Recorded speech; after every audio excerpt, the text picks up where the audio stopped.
Assalamualaikum warahmatullahi wabarakatuh. Perkenalkan, nama saya Aurel Verlita dengan NIM 2304010044. Nah, saya dari Prodi Ekonomi Syariah, Fakultas Ekonomi dan Bisnis.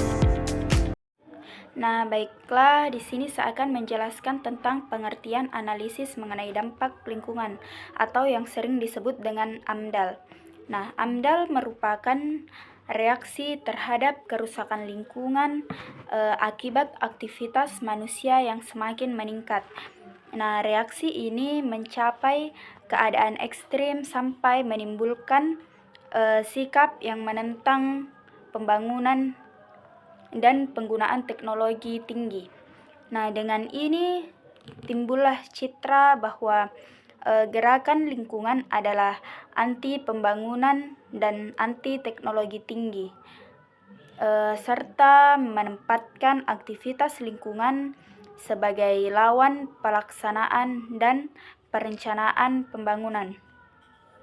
Nah, dengan diundangkannya Undang-Undang tentang Lingkungan Hidup Amerika Serikat, yaitu National Environmental Policy Act atau NEPA pada tahun 1969 dan mulai berlaku pada tanggal 1 Januari 1970.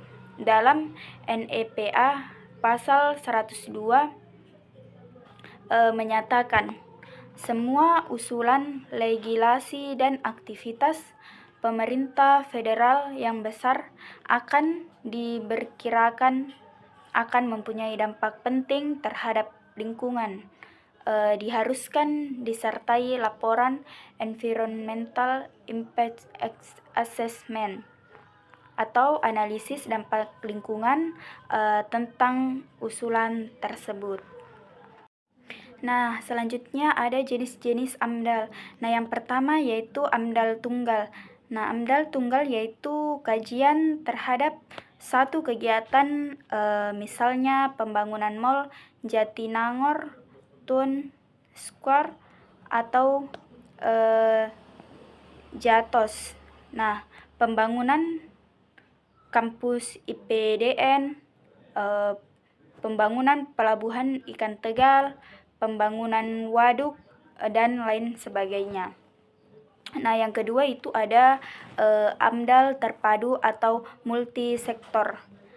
Kajian terhadap kegiatan terpadu yang direncanakan dan melibatkan lebih dari satu instansi yang membidangi kegiatan tersebut. Kriterianya adalah yang pertama yaitu berbagi kegiatan tersebut mempunyai keterkaitan dalam perencanaan, pengelolaan, dan proses produksinya. Nah, yang kedua itu kegiatan tersebut berada dalam satu kesatuan hamparan ekosistem. Nah, yang ketiga AMDAL kawasan. AMDAL kawasan yaitu kajian terhadap kegiatan dalam satu kesatuan hamparan ekosistem, zona pembangunan, wilayah atau kawasan sesuai dengan RT, RW atau RDTR kawasan. Nah, yang keempat itu ada usaha atau kegiatan yang dilaksanakan dalam kawasan yang telah disusun oleh kajian AMDAL. Tidak wajib membuat kajian AMDAL lagi. Adapun fungsi dan tujuan AMDAL, yang pertama yaitu sebagai salah satu alat pengelolaan lingkungan. Nah, yang kedua itu AMDAL merupakan bagian dari studi kelayakan. Karenanya berbagai alternatif harus dikaji dan dievaluasi. Alat pengelolaan lainnya adalah Ecological Impact Assessment. Nah, yang kedua Environmental Sensitivity Analysis. Nah, yang ketiga itu Risk in Environmental Assessment. Nah, yang keempat Habitat Evaluation atau analisis. Nah, yang kelima, baseline study atau analisis. Nah, yang keenam, strategi environmental assessment atau SEA, kajian lingkungan strategis atau KLS. Yang ketujuh, audit lingkungan, environmental audit. Nah, yang kedelapan, ecolabel, ISO, dan lain-lain. Nah, sedangkan yang menjadi tujuan AMDAL adalah yang pertama, mengidentifikasikan rencana usaha atau kegiatan yang akan dilakukan terutama yang berpotensi menimbulkan dampak besar dan penting terhadap lingkungan hidup. Yang kedua, mengidentifikasi komponen-komponen lingkungan hidup yang akan terkena dampak besar dan penting. Yang ketiga, memperkirakan dan mengevaluasi rencana usaha dan kegiatan yang menimbulkan dampak besar dan penting terhadap lingkungan hidup. Yang keempat yaitu merumuskan RKL dan RPL. Manfaat AMDAL adalah agar dampak negatif usaha atau kegiatan dapat dihindari atau diperkecil, sedangkan dampak positif dikembangkan secara optimal. Nah, selanjutnya itu ada manfaat AMDAL. Nah, yang pertama yaitu bagi pemerintahan yaitu menghindari perusakan lingkungan hidup seperti timbulnya pencemaran air, pencemaran udara, kebisingan, dan lain sebagainya, sehingga tidak mengganggu kesehatan, kenyamanan, dan keselamatan masyarakat. Yang kedua itu bagi pemilik modal. Nah, yaitu menentukan prioritas peminjaman sesuai dengan misinya dan melakukan pengaturan modal dan promosi dari berbagai sumber modal. Nah, yang ketiga itu bagi pemilik proyek, nah yaitu melihat masalah-masalah lingkungan yang akan dihadapi di masa yang akan datang dan melindungi proyek yang melanggar undang-undang atau peraturan yang berlaku. Yang keempat itu bagi masyarakat. Nah, mengetahui rencana pembangunan di daerahnya, turut serta dalam pembangunan di daerah sejak awal, dan mengetahui kewajibannya dalam hubungan dengan proyek tersebut. Yang kelima yaitu bagi peneliti atau ilmuwan. Nah, kegunaan di dalam penelitian dan kegunaan dalam analisis kemajuan teknologi dan ilmu pengetahuan. Nah, yang keenam, bagi pengambil keputusan, kegunaan AMDAL diantaranya untuk mengetahui apakah ada dampak negatif yang menimbulkan pertentangan dengan kegiatan lain. Ada cara penanganan dampak negatif yang akan terjadi. Nah, kemudian dampak yang ditimbulkan yang pertama itu terhadap tanah dan kehutanan.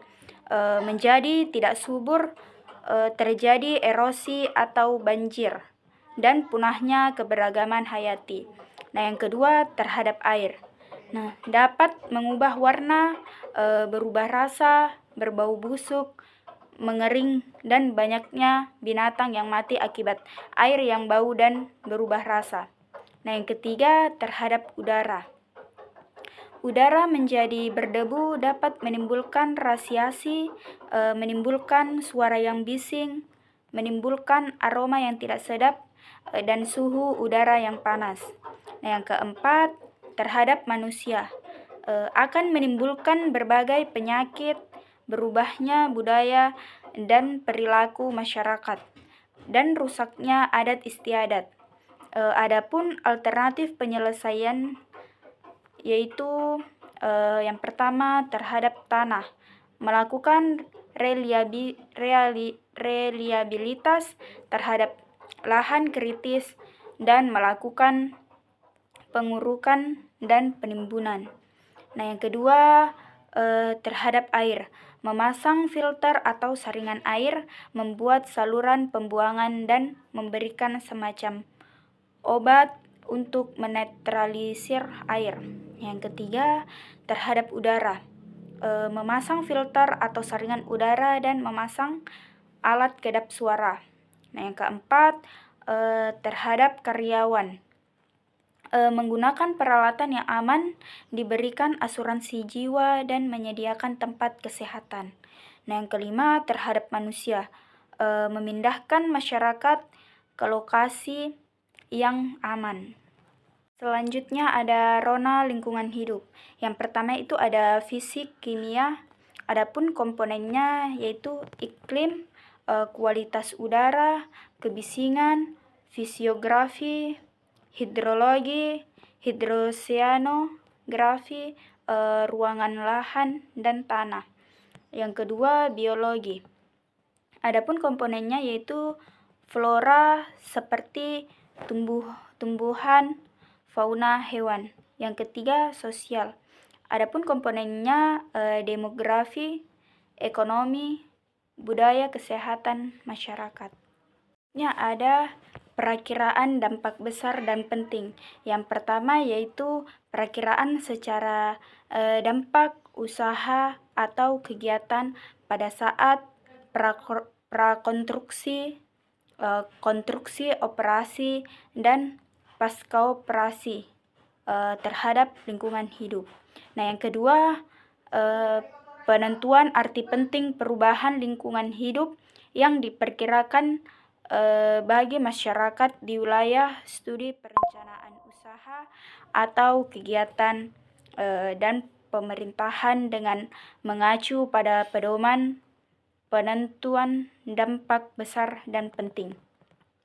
Nah, yang ketiga, dalam melakukan telaah butir 1 dan 2 tersebut diperhatikan dampak yang bersifat langsung atau tidak langsung. Nah, yang keempat, mengingat usaha atau kegiatan masih berada pada tahap pemilihan alternatif usaha atau kegiatan, lokasi atau teknologi yang digunakan. Nah, yang kelima, dalam melakukan analisis perakiraan dampak penting agar digunakan metode formal secara matematis. Selanjutnya ada peranan AMDAL. AMDAL dilakukan untuk menjamin tujuan proyek-proyek pembangunan yang bertujuan untuk kesejahteraan masyarakat tanpa merusak kualitas lingkungan hidup.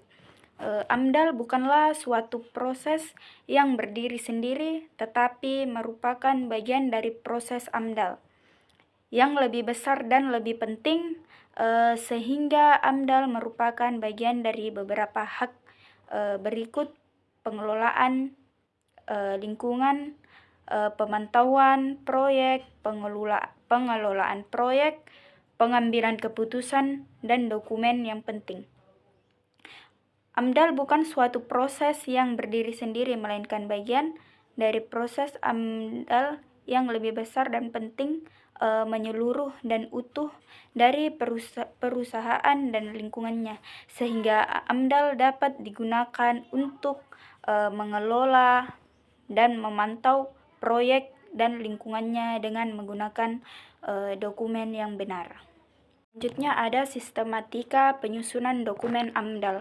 Analisis dampak lingkungan hidup atau AMDAL perlu disusun secara sistematis sehingga dapat yang pertama itu langsung mengemukakan masukan yang bermanfaat bagi pengambilan keputusan, perencanaan, dan pengelolaan rencana usaha atau kegiatan. Yang kedua, mudah dipahami isinya oleh semua pihak termasuk masyarakat bila dipandang masyarakat, dan mudah disarikan isinya pemuatan dalam media selama penyusunan AMDAL. Yang ketiga, memuat uraian singkat tentang rencana usaha atau kegiatan dengan berbagai kemungkinan dampak besar dan pentingnya baik pada tahap prakonstruksi, konstruksi, operasi maupun pasca operasi. Selanjutnya, keterangan mengenai kemungkinan adanya kesenjangan data, informasi, serta berbagai kekurangan dan keterbatasan yang dihadapi selama menyusun AMDAL. Nah, baiklah, dari materi yang saya jelaskan, bisa ditarik kesimpulan bahwa analisis mengenai dampak lingkungan atau AMDAL adalah kajian mengenai dampak besar dan penting suatu usaha atau kegiatan yang direncanakan pada lingkungan hidup yang diperlukan bagi proses pengambilan keputusan tentang penyelenggaraan usaha atau kegiatan bisnis di Indonesia. Analisis mengenai dampak lingkungan yang sering disebut AMDAL merupakan reaksi terhadap kerusakan lingkungan akibat aktivitas manusia yang semakin meningkat. Reaksi ini mencapai keadaan ekstrim sampai menimbulkan sikap yang menentang pembangunan dan penggunaan teknologi tinggi. Nah, baiklah, itulah tadi materi yang bisa saya sampaikan. Kurang lebihnya mohon dimaafkan. Wassalamualaikum warahmatullahi wabarakatuh.